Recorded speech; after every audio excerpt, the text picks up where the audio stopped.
I was born in Melbourne, Australia, 1982, and my parents had no idea that I was going to be born without arms or legs. I was the only one that I ever saw without limbs.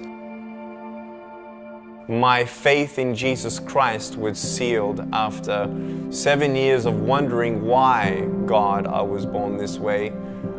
He answered me very clearly through John chapter 9.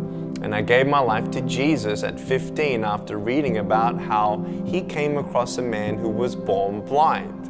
And I'm like, hey, hold on a second, this looks interesting. And no one knew why he was born that way. I'm like, perfect. So I read on, and in verse 3 of the 9th chapter, Jesus said, it was done so that the works of God would be revealed through him.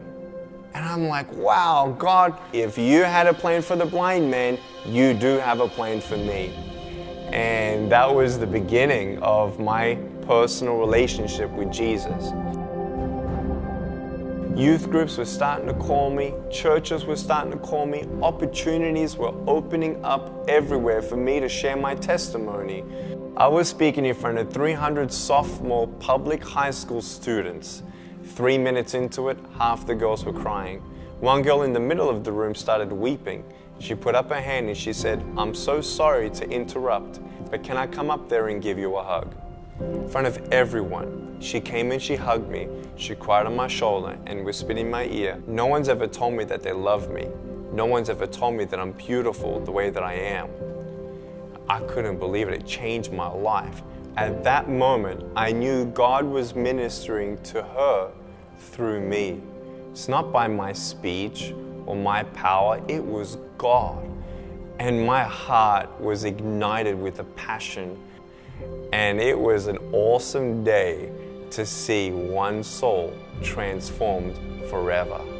That was when I knew I was called to be a worldwide evangelist.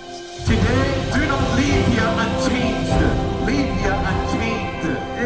You don't know what God can do with your broken pieces until you give God your broken pieces. And I want you to know when you fall down, God's grace is sufficient. God's hand will come down and pick you up.